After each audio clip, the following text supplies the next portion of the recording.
बिस्मिल्लाहिर्रहमानिर्रहीम। अस्सलाम वालेकुम नादरीन, आप यूट्यूब चैनल देख रहे हैं। मैं इमरान खान हूँ। पाकिस्तान के अंदर अजीबोगरीबी साइंसदान आ गए हैं हुकूमत करने के लिए। यानी ये टाइम स्क्वायर के ऊपर आप देखें, ये मरीम नवाज साहबा का फ़ोटो फेल दिया वहाँ पे इन्होंने पैसे दे के। यहाँ पर कोई भी अपनी फ़ोटो लगवा सकता है। यानी अगर कोई भी आदमी जिसके पास पैसे हैं अच्छे खासे, तो ये जाकर पे कर दे और पे करके इस टाइम स्क्वायर चौक के अंदर अपना बड़े आराम से अपना फ़ोटो लगवा दे, अपना इश्तिहार चलवा दे, चाहे वीडियो वाला चलवा दे, चाहे फ़ोटो वाला चलवा दे, जैसे दिल करे वो चलवा दे। और ये वो वहाँ कर सकते हैं पैसे देकर। कैसे? पैसे देकर। तो पैसे देकर वहाँ पे ये ऐड चलवाया गया है।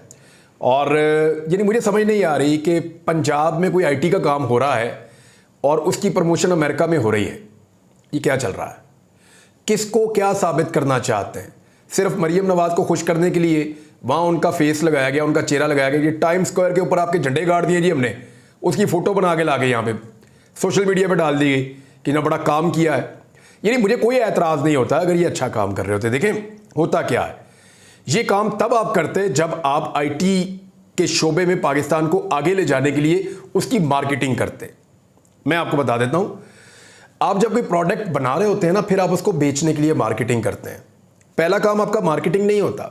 पहला काम आपका ये होता है कि ये प्रोडक्ट मैंने बनानी है, ये बनेगी इस तरीके से, इसको बनाने के लिए ये रॉ मटेरियल चाहिए। जब ये प्रोडक्ट बन जाएगी तो फिर मैंने इसको बेचना है। तो साथ ही फिर आप अपनी मार्केटिंग शुरू करते हैं। और मार्केटिंग आप तब तक नहीं करते कि आपके पास कोई चीज़ ही नहीं है बेचने के लिए, तो आप मार्केटिंग, अच्छा जिसके पास बेचने के लिए कुछ ना हो और वो मार्केटिंग करे तो उसको उर्फे आम में फ्रॉडिया कहते हैं।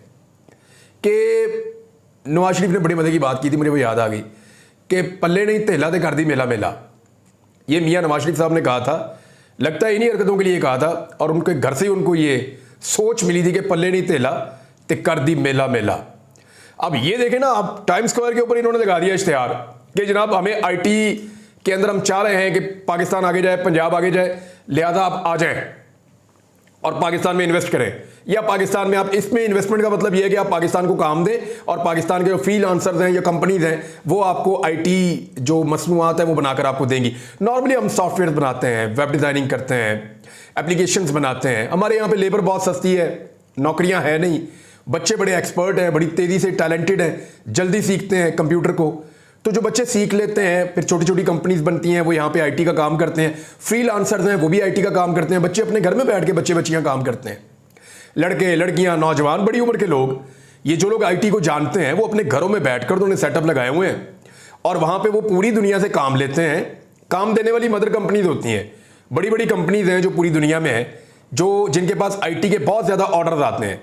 मिसाल के तौर पे एक कंपनी है, उसके बाद 1000 कंपनी का ऑर्डर आया हुआ है कि जी आपने हमें, कोई कहेगी हमें एप्लीकेशन बना के दें, कोई कहेगी जी हमें एक सॉफ्टवेयर बना के दें, कोई कहेगी जी हमें वेब डिज़ाइनिंग करके दें, कोई कहेगी जी हमें ग्राफिक डिज़ाइनिंग करके दें। हर एक का अपना अपना ऑर्डर होगा। इवन जो लोगोस बनते हैं ना, उनके लिए भी ऑर्डर आते हैं। अब ये जो सारी की सारी जो मदर कंपनीज हैं जिनको ये ऑर्डर आते हैं, वो फिर हमारे जैसे गरीब मुल्कों में देखती हैं। इंडिया में देखेंगी, कहीं चाइना में भी देखती हैं, ताइवान में देखेंगी, दीगर मुल्क, श्रीलंका में देखेंगी, बांग्लादेश में देखेंगी, पाकिस्तान में देखेंगी कि भाई इन मुल्कों के अंदर एक्सपर्ट मिल जाते हैं, पैसे भी थोड़े लेते हैं। यानी वो काम जो यूरोप के अंदर एक एक्सपर्ट आपका करके देगा $1000 में, वो यहाँ पाकिस्तान में आपको $100 में मिल जाएगा। तो वो कंपनियां $1000 का काम पाकिस्तान में $100 में करवा लेती हैं। यहाँ पे बच्चों को पैसे मिल जाते हैं, नौजवानों को पैसे मिल जाते हैं, हमारी आईटी की एक्सपोर्ट में इजाफा हो जाता है और उन कंपनियों को फायदा हो जाता है। ऐसी ही एक कंपनी ने वार्निंग जारी की है उस वक्त जब मरीम नवाज ने अपना एक ये पोस्टर लगवा दिया है टाइम स्क्वायर के ऊपर आईटी को लेकर। ये फाइबर प्लेटफॉर्म है जो पाकिस्तान में काम देता था बहुत ज़्यादा। अब उनका ये कहना है कि, और उन्होंने ये अनाउंस कर दिया है कि पाकिस्तान के अंदर जितने लोग आईटी एक्सपर्ट्स हैं जो आईटी की सहूलियत फराहम कर रहे थे, स्पेशली जिनमें ज़्यादातर जो है वो फ्रीलांस काम करते हैं, वो अपना जो एग्रीमेंट्स हैं वो पूरे नहीं कर पाएंगे। जो उन्हें काम दिया गया है वो मुकर्ररा मुद्दत के अंदर वो काम मुकम्मल करके वापस नहीं दे पाएंगे। ये थ्रेट उन्होंने जारी किया है। अब वो काम नहीं दे पाएंगे तो इसका मतलब क्या है? इतनी बड़ी कंपनी जब ये कह रही है, तो हुआ ये कि पाकिस्तान के अंदर जो आईटी का काम आ रहा है फ्रीलांसर्स को, उसके ऊपर ब्रेकें लग रही हैं और ये कंटिन्यूसली हो रहा है। एक जगह से नहीं, कई जगह से रिपोर्ट हुआ। आज से लगभग 1.5-2 माह पहले की बात है। मेरे एक बड़े अच्छे दोस्त हैं, आईटी एक्सपर्ट हैं, सैयद सुहेब जमील साहब। तो सुहेब साहब का मुझे फ़ोन आया और उन्होंने कहा ये जो फायरवॉल वाला ड्रामा हो रहा है पाकिस्तान में, इमरान साहब बड़ा नुकसान हो जाएगा। मैंने कहा जी नुकसान क्या होगा? उन्होंने कहा जी ये तो टैकल करना चाहते हैं पाकिस्तान तहरीके इंसाफ की यूथ को, जो पाकिस्तान की रियासत है। उसने खुलकर मेरे से बात की, वो IT एक्सपर्ट है, उसका सियासत से लेना देना कोई नहीं है। उसने कहा जी एक्चुअली पाकिस्तान तहरीके इंसाफ की यूथ को या उनकी जानिब से होने वाली तनकीद को टैकल करने के चक्कर में रियासत पाकिस्तान इंटरनेट के साथ इस किस्म की छेड़छाड़ करने जा रही है कि जो फ्रीलांसर्स हैं पाकिस्तान में, जो बहुत ज़्यादा रेवेन्यू कमा के दे सकते हैं, बहुत ज़्यादा पैसा पाकिस्तान में ला सकते हैं IT इंडस्ट्री की मद में, उन सारों का काम ठप हो जाएगा और वो लोग फारग होकर बैठ जाएंगे, बेरोजगारी में बहुत इजाफा हो जाएगा। मुझे उस वक्त उनकी बात समझ नहीं आई और अब वो बात साबित हो रही है, क्योंकि उन्होंने मुझे मैसेज करके कहा कि मैंने तुझे कहा था ना कि ये होगा पाकिस्तान में। तो मैंने देखा कि वाकई वो अब पाकिस्तान के अंदर हो रहा है। सिर्फ आप इंडिया की जो IT एक्सपोर्ट्स है ना, वो आप देख लें तो एक साल में इंडिया ने 194 बिलियन डॉलर्स, 194 अरब डॉलर्स की IT एक्सपोर्ट्स की हैं इंडिया ने। क्या है इंडिया के पास? हमसे क्या बेहतर है उनके पास? यानी हम भी IT में उतना ही काम कर सकते हैं, हमारे नौजवान भी कर सकते हैं, उतना नहीं कर सकते, उनसे आधा कर लेंगे या आधे से आधा कर लेंगे। यानी आप 200 अरब डॉलर ना कमाएं, 50 अरब डॉलर, 40 अरब डॉलर तो आप कमा सकते हैं। इमरान खान साहब के दौरे हुकूमत में IT एक्सपोर्ट्स के अंदर या इस इंडस्ट्री के रेवेन्यू के अंदर इजाफा हो रहा था। और 2021-22 की बात बताता हूं, 20-21 की बात बताता हूं, 21-22 में तो इमरान खान साहब की हुकूमत गिर गई, तो उस वक्त 47% का इजाफा हुआ था और पाकिस्तान मैक्सिमम गया है 3.5 अरब डॉलर तक, 4 अरब डॉलर तक, 3.9 बिलियन डॉलर तक एक टाइम पे पाकिस्तान गया। लेकिन फिर लगातार डिक्लाइन है। पाकिस्तान के IT के शोबे में आगे बढ़ने की जो पाकिस्तान के पास कैपेसिटी है, पाकिस्तान उस कैपेसिटी की निस्बत 5% भी नहीं बढ़ रहा। यानी होना तो यह चाहिए कि पाकिस्तान हर साल 200-200% का, 150-200% का पाकिस्तान जंप लगाए। लेकिन इतना जंप तो पाकिस्तान तब लगाएगा जब पाकिस्तान में इंटरनेट चलेगा। यहां फायरवॉल के चक्कर में ट्विटर तो बंद हो नहीं सका, यूट्यूब बंद हो नहीं सका, फेसबुक बंद हो नहीं सका। वो जिन चीजों को बंद करना चाहते हैं वो चीजें सारी चल रही हैं, और जिन चीजों से कोई रेवेन्यू आना था या पाकिस्तान ने आगे बढ़ना था, गरीब मुल्क का पेट्रोल तो निकलता नहीं, यहां से तेल थोड़ी निकलता पाकिस्तान में से, या उस तरह मादनियात तो नहीं निकलती, जो निकलती उनका पता ही नहीं चलता कौम को गई किधर। तो मामला यह है कि बजाय इसके कि फैसिलिटेट किया जाता जो IT कंपनीज हैं छोटी मोटी और जो फ्रीलांसर्स हैं, उन सारों को बहुत बड़ा डेंट डाला गया है अनफॉर्चुनेटली। दूसरा मैं एक चीज और आपके सामने रख देता हूं, ये पंजाब हुकूमत ने इश्तिहार छापा अखबारात के अंदर, इस पे जो इन्फॉर्मेशन मिनिस्टर है उसने झूठ भी बोला। मुझे कहने में ज़रा थोड़ा बुरा लगता है, लेकिन देखें वो क्योंकि खातून है तो मुझे इसलिए बुरा लगता है, लेकिन फिर भी उन्होंने झूठ बोला। उन्होंने कहा जी उन्होंने कश्मीर को पाकिस्तान के झंडे के अंदर, पाकिस्तान के नक्शे के अंदर शामिल किया है। मैं आपको दिखा देता हूँ, ये मैंने एक्सप्रेस न्यूज़ का पेज खोला था और उसके अंदर ये मेरे सामने इश्तिहार लगा हुआ है। यहाँ बड़ी जिम्मेदारी के साथ पंजाब हुकूमत ने मरियम नवाज़ की शक्ल लगाई, इसमें 14 अगस्त के ऊपर ये इश्तिहार है और इसके अंदर से हमारा कश्मीर गायब है। और जिस तरह का ये नक्शा है इसमें आज़ाद कश्मीर भी गायब है, मकबूजा कश्मीर तो दूर की बात है। ये चाहते क्या हैं पाकिस्तान से, और ये करना क्या चाहते हैं?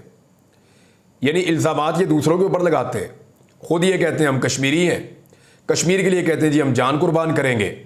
और सरेंडर इन्होंने ऐसा किया कि अपने पाकिस्तान के अखबार के अंदर इश्तिहार लगाते हुए, मुझे अच्छी तरह याद है 2020 में 21 में मैंने कुछ वीलॉग्स किए थे कि इंटरनेशनली कुछ जगहों के ऊपर जब मैप जारी किया गया, वर्ल्ड मैप, तो उसके अंदर पाकिस्तान को कश्मीर के साथ नहीं दिखाया गया, यानी कश्मीर को पाकिस्तान का हिस्सा नहीं दिखाया गया। तो उस पर मैंने बड़ा प्रोटेस्ट किया था, हम लोगों ने बड़ी आवाज उठाई थी। लेकिन यह तो अजीब चीज है कि पाकिस्तान की गवर्नमेंट खुद ये कर रही है कि कश्मीर को पाकिस्तान के साथ नहीं दिखा रही, बड़ा अनफॉर्चुनेट है।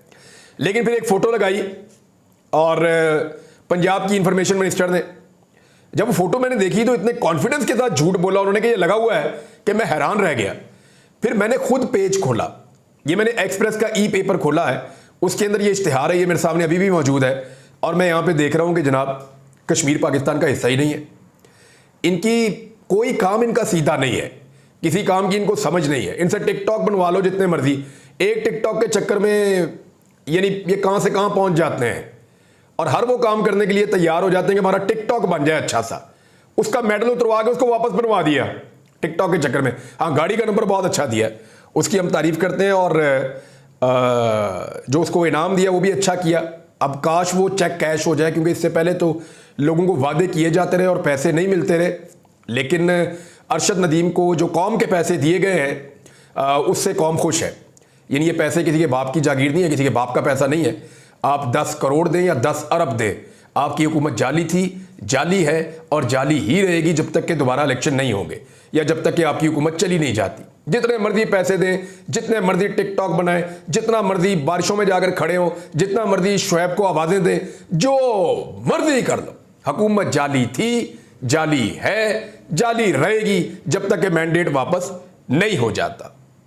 इमरान खान साहब ने एक अनाउंसमेंट की थी पाकिस्तान तरीके इंसाफ के लिए और जेल से उन्होंने ऐलान करवाया था कि पाकिस्तान तरीके इंसाफ के जितने लोग हैं या आम पाकिस्तानियों को उन्होंने कहा था कि आपने निकलना है। देखें, इमरान खान साहब को इस बात का एतमाद है कि 90% पाकिस्तानी उनके साथ हैं।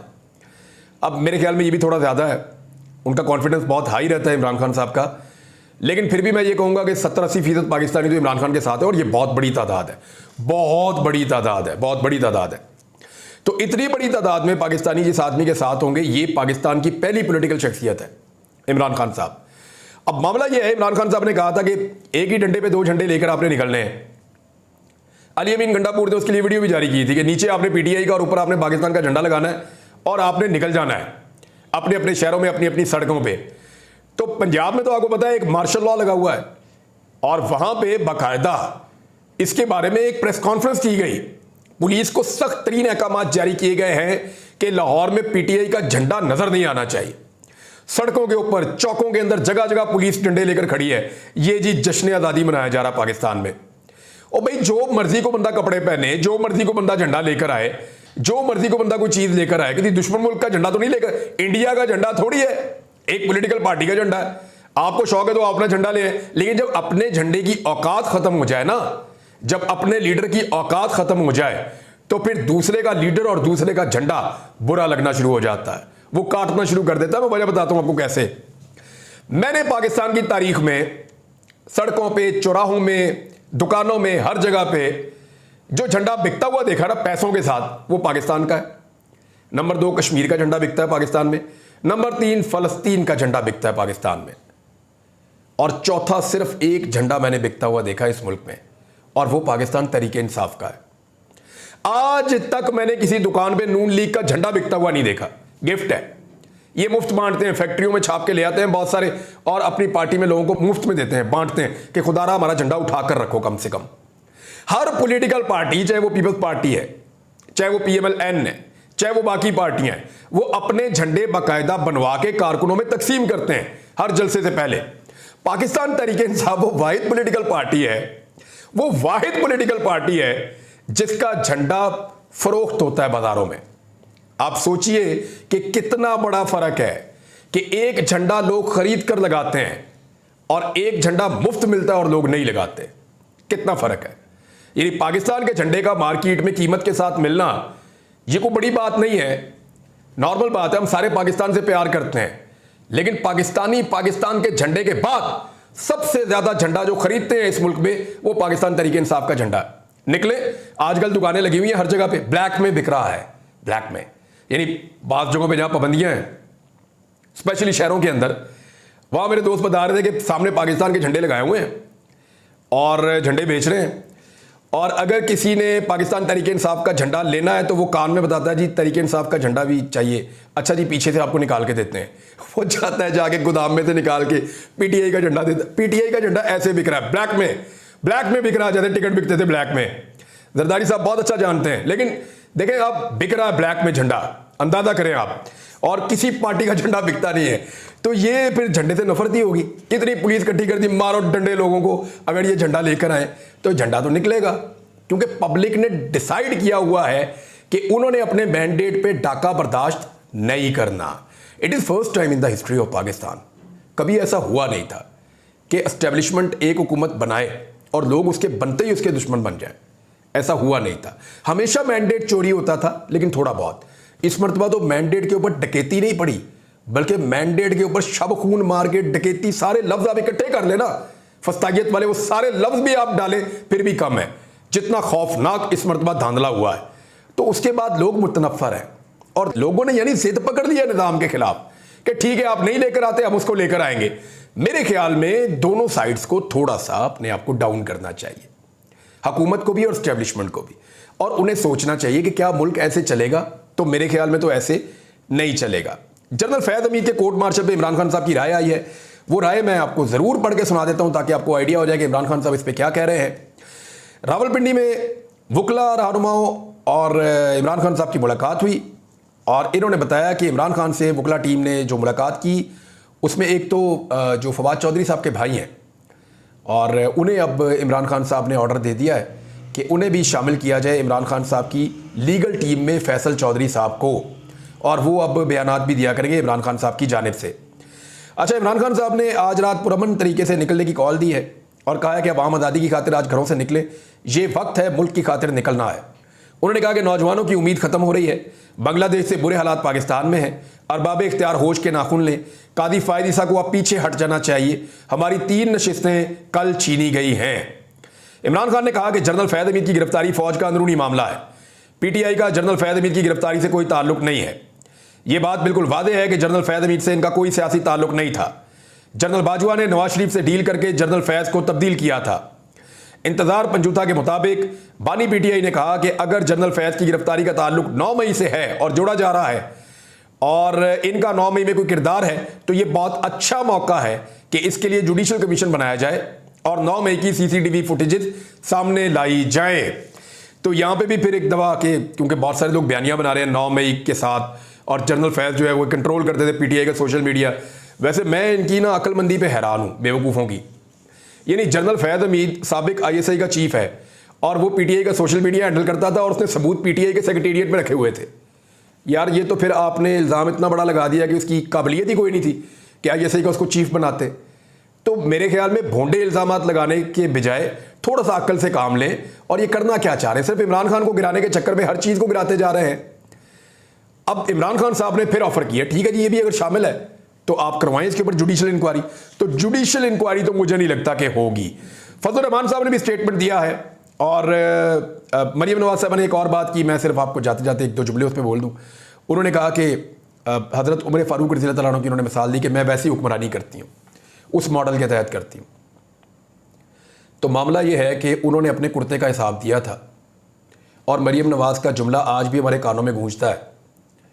कौन कौन सा जुमला नहीं गूंजता। एक तो वो था ना कि मेरी लंदन तो क्या पाकिस्तान में भी कोई प्रॉपर्टी नहीं है। फिर उसके बाद जो प्रॉपर्टियां निकली अभी तक निकल रही हैं, जाली कैलिबरी फॉन्ट किसका निकला था, बरतानिया में प्रॉपर्टी का बेनिफिशियल ओनर कौन निकला था। हज़रत उमर फारूक रज़ी अल्लाह अन्हु का नाम लेने से पहले 100 दफ़ा सोचना चाहिए और शर्म आनी चाहिए। यानी उनका तर्ज हुक्मरानी क्या था और इनका क्या है। क्या ये जबर, फस्तायत और जुल्म हो सकता था उनके दौर में? सवाल ही पैदा नहीं होता। जो कुछ ये लोग कर रहे हैं ये उन सारी चीज़ों का उलट कर रहे हैं जो उस दौर में रियासत मदीना में हुआ करता था। बहरहाल मैं इस पर और ज़्यादा बात करना नहीं चाहता, मैं कोई मुफ्ती नहीं हूँ, लेकिन हर पाकिस्तानी इतना तो जानता ही है। अब तक के लिए इतने, अपना ख्याल रखिएगा, अपने इस चैनल का भी। अल्लाह हाफ़िज़।